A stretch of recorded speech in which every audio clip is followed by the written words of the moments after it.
தூத்துக்குடி ஒட்டப்பிடாரம் அருகே லாரியை ஏற்றி முன்னாள் ஊராட்சி தலைவர் கொலை செய்யப்பட்டிருக்கிறார். விவரங்களை செய்தியாளர் முரளி கணேஷ் வழங்க கேட்கலாம். முரளி கணேஷ், எதனால இந்த கொலை நடந்தது? விவரங்களை பகிர்ந்துக்கலாம். அதாவது தூத்துக்குடி மாவட்டம் ஓட்டப்பிடாரம் அருகில் இருக்கக்கூடிய கொல்லம்பரம்பு அப்படிங்கிற ஊராட்சி மன்றத்தினுடைய முன்னாள் தலைவர் முத்து பாலகிருஷ்ணன்.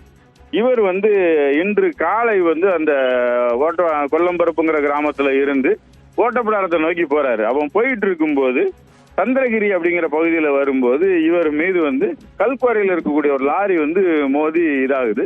அதுல ஒரு சம்பவ இடத்துலயே இறந்து போயிடுறாரு. இவரை இந்த தகவல் தெரிஞ்சு ஓட்டப்பிடாரம் போலீசார் சம்பவ இடத்துல போய் விசாரணை பண்றாங்க.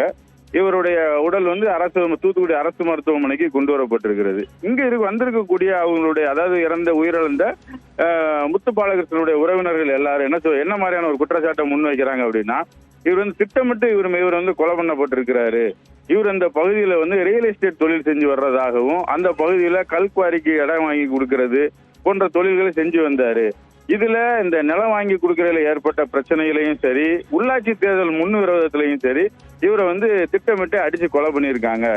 நேற்று முன்தினம் கூட அந்த பகுதியை சேர்ந்த கற்பகவல்லி அப்படின்னு சொல்லக்கூடிய ஒருத்தர் அரிவாளோட இவர் வீட்டுக்கு இவரை கொலை செஞ்சிருவோம் 2 நாளைக்குள்ள அப்படின்னு சொல்லி மிரட்டல் விடுத்ததாகவும் ஒரு வீடியோவும் சமூக வலைதளத்துல வைரல் ஆகியிருக்கிறது.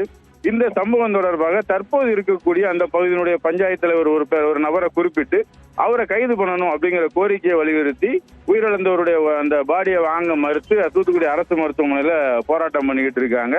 இது தொடர்பாக ஓட்டப்பிடாரம் போலீசார் தொடர்ந்து விசாரணை பண்ணிக்கிட்டு இருக்காங்க. விவரங்களை வழங்கியதற்கு நன்றி முரளி கணேஷ்.